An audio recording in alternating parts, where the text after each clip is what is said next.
अस्सलाम वालेकुम viewers, welcome to informative zone.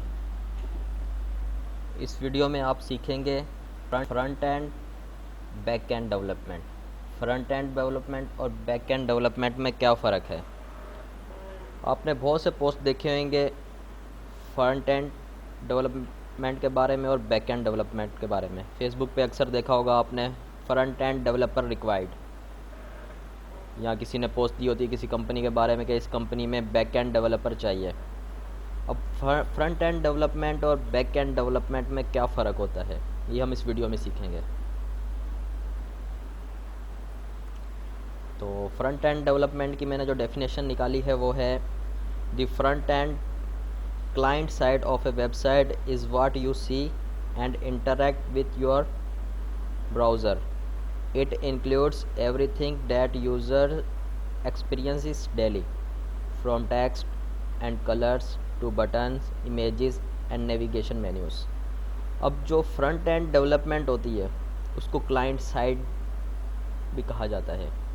Client side मतलब वो सब क्लाइंट को नज़र आ रही होती है सामने। तो इसमें आपकी इमेजेस भी हो सकती हैं, बटन्स भी हो सकते हैं, मेन्यूज़ भी हो सकती हैं, पिक्चर्स भी हो सकती हैं। Considered as web designer. अब जो आपका फ्रंट एंड डेवलपर होता है उसको आप वेब डिज़ाइनर भी बोल सकते हो। और वेब डिज़ाइनर और वेब डेवलपर दोनों में फ़र्क होता है। वेब डेवलपर एक अलग पोस्ट है और वेब डिज़ाइनिंग एक अलग पोस्ट है। अब फ्रंट एंड डेवलपमेंट, जो फ्रंट एंड डेवलप करता है वेबसाइट का, उसको हम बोलते हैं वेब डिज़ाइनर। मतलब वो सिर्फ डिज़ाइनिंग करता है वेबसाइट की। और इसको हम क्लाइंट साइड भी बोलते हैं, client side of a website या front end of a website.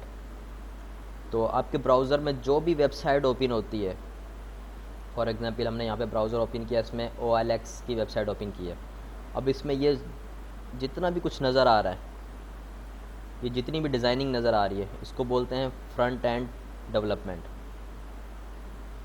जितनी भी क्लाइंट को सामने नज़र आ रही है, इसको फ्रंट एंड या क्लाइंट साइड इसलिए बोलते हैं कि जो क्लाइंट होता है, यूज़ करने वाला होता है, उसको ये सब सामने नज़र आ रहा होता है, इसलिए इसको हम बोलते हैं क्लाइंट साइड। अब ये जितनी भी आपको डिज़ाइनिंग नज़र आ रही है, ये डिज़ाइनिंग जो है ये फ्रंट एंड डिज़ाइनिंग या फ्रंट एंड डेवलपमेंट। तो ये जितनी भी डेवलपमेंट होती है फ्रंट एंड, ये मोस्टली HTML यूज़ करके होती है। तो इसको जो भी फ्रंट एंड डेवलपमेंट करता है उसको हम वेब डिज़ाइनर भी बोल सकते हैं। और इसके बाद आप आ जाइए दूसरी स्लाइड पे, फ्रंट एंड डेवलपर की। Main front end development languages are HTML, CSS and JavaScript. अब जो फ्रंट एंड डेवलपर्स होते हैं वो मोस्टली HTML, CSS या जावास्क्रिप्ट ये लैंग्वेजेस यूज़ करते हैं अपनी वेबसाइट डिज़ाइन करने के लिए। हमने कोई भी वेबसाइट ओपन की, उसका जो सामने पेज डिज़ाइनिंग नज़र आ रही है, वो जो डिज़ाइनिंग होती है उसको हम बोलते हैं फ्रंट एंड, और वो होती है HTML के ज़रिए, CSS और जावास्क्रिप्ट। मोस्टली उसमें HTML यूज़ होता है।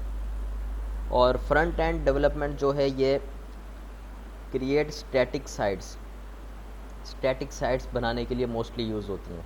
अब स्टैटिक साइट्स कौन सी होती हैं? जिनमें आप चेंजिंग नहीं कर सकते, अपनी तरफ से कुछ भी ऐड नहीं कर सकते, वो होती हैं स्टैटिक साइट्स।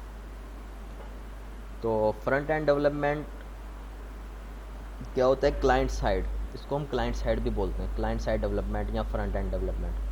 और दूसरा इसका पॉइंट ये है कि जो फ्रंट एंड डेवलपर होता है उसको हम वेब डिज़ाइनर बोलते हैं। और तीसरा पॉइंट ये है कि इसमें कौन कौन सी लैंग्वेजेस यूज़ होती हैं, CSS, HTML और जावास्क्रिप्ट। आपने बहुत सारी पोस्ट देखी होंगी जॉब के लिए कि वेब डिज़ाइनर रिक्वायर्ड। अब जहाँ पे वेब डिज़ाइनर लिखा हो तो वहाँ पर मतलब ये है कि जिस बंदे को HTML, CSS, JavaScript, front end development आती है, सिर्फ वही अप्लाई कर सकता है, बैक एंड वाला उसमें अप्लाई नहीं कर सकता, क्योंकि बैक एंड एक अलग चीज़ है और फ्रंट एंड एक अलग चीज़ है। अगर जॉब पे लिखा हो कि वेब डेवलपर रिक्वायर्ड, डेवलपर मतलब बैक एंड, जो बैक एंड पे काम कर सकता है वो उसके लिए अप्लाई करेगा फिर। अब फ्रंट एंड क्या होता है ये तो आपको समझ में आ गया। अब आप आ जाइए बैक एंड पे। बैक एंड क्या होता है? द बैक एंड और server side is the portion of the website you don't see. It is responsible for storing and organizing data and ensuring everything on the client side actually works. अब back end development क्या होता है? Back and को हम client side भी बोल सकते हैं, क्लाइंट साइड डेवलपमेंट भी बोल सकते हैं। अब ये वेबसाइट का वो पोर्शन होता है जो यूज़र को नज़र नहीं आता। फॉर एग्ज़ाम्पल आप फेसबुक यूज़ करते हैं, फेसबुक यूज़ करने के लिए आपको अपनी एक आईडी बनानी होती है, उसमें अकाउंट बनाना होता है, फिर उस अकाउंट में साइन इन करना होता है। साइन इन करने के लिए आपको एक ईमेल चाहिए होती है और एक पासवर्ड चाहिए होता है। आप ईमेल लगाओगे, पासवर्ड लगाओगे, आपका अकाउंट साइन इन हो जाएगा। और वो जो ईमेल और पासवर्ड है वो भी वेबसाइट में कहीं ना कहीं सेव होता है, कहीं ना कहीं उसको मैनेज कर रही होती है वेबसाइट। अब वो किसी को नज़र तो नहीं आ रहा होता, ना ईमेल नज़र आ रही होती है, ना पासवर्ड नज़र आ रहा होता है। तो वो जो होता है वो बैक हैंड डेवलपर जो होता है वो उसको मैनेज करता है। वो उसके लिए सारी लैंग्वेजेस जो होती हैं वो यूज़ होती हैं, MySQL, SQL server, Oracle, Python, Ruby, .NET, ये सब लैंग्वेजेस जो यूज़ होती हैं ये होती हैं बैक एंड डेवलपमेंट के लिए। मोस्टली बैक एंड डेवलपमेंट जो होता है वो जो वेबसाइट का डेटाबेस होता है उसको ऑर्गेनाइज करता है। उसमें चेंजिंग करनी होती है तो वो भी कर सकते हैं।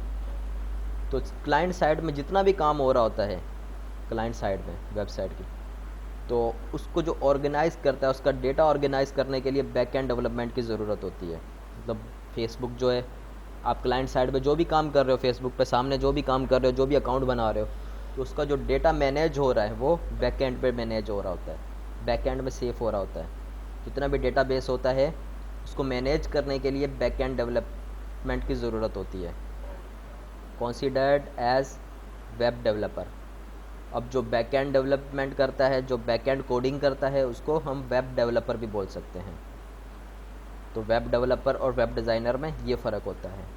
जो वेब डिज़ाइनर होता है वो सिर्फ फ्रंट एंड कोडिंग करता है, वो HTML यूज़ करता है, CSS या जावास्क्रिप्ट, वो सिर्फ वेबसाइट की डिज़ाइनिंग करता है। जो बैक एंड पे डेटाबेस ऑर्गेनाइज करना होता है, डेटाबेस मैनेज करना होता है, वो फ्रंट एंड डेवलपर का काम नहीं होता, वेब डिज़ाइनर का काम नहीं होता, वो होता है बैक एंड डेवलपर का काम। वो सिर्फ वही बंदा कर सकता है जो ये लैंग्वेजेस जानता हो, डेटाबेस की लैंग्वेजेस जानता हो, सिर्फ वही कर सकता है। और ये बैकएंड जो है मोस्टली उन वेबसाइट्स में काम आती है जो डायनेमिक वेबसाइट्स होती हैं। फॉर एग्जांपल जिस तरह फेसबुक हो गया, ट्विटर हो गया, ऐसी वेबसाइट जिनका बहुत सारा डेटाबेस मैनेज करने की ज़रूरत होती है, बहुत सारा डेटाबेस जिनके साथ लिंक होता है। और फेसबुक जो है, फेसबुक पे लाखों क्लाइंट्स है, करोड़ों क्लाइंट्स हैं यूज़ करने वाले। अब उन सब क्लाइंट्स की ईमेल्स, पासवर्ड्स, इन सब को मैनेज करने के लिए बैक एंड डेवलपमेंट की ज़रूरत होती है। तो व्यूअर्स, उम्मीद है आपको बैक एंड और फ्रंट एंड इसमें फ़र्क समझ में आ गया होगा कि बैक एंड क्या होता है और फ्रंट एंड क्या होता है। फ्रंट एंड के लिए हमें HTML, CSS, जावास्क्रिप्ट, इन लैंग्वेजेस की ज़रूरत होती है। और जो आप ये कोर्स पढ़ने जा रहे हैं इसमें आप फ्रंट एंड डेवलपमेंट पढ़ोगे, बैक एंड आप इसमें नहीं पढ़ोगे। वो मैं बाद में अपलोड कर दूंगा कोर्स, बैक एंड क्या होता है। तो फ्रंट एंड जब आप पढ़ लोगे तो आप वेब डिज़ाइनर बन जाओगे, वेब डेवलपर नहीं बनोगे। वेब डिज़ाइनर मतलब आप वेबसाइट को डिज़ाइन कर सकोगे, सिर्फ उसका डेटाबेस मैनेज नहीं कर सकोगे। मोस्टली जॉब्स जो होती हैं वो वेब डिज़ाइनर्स की होती हैं। तो आप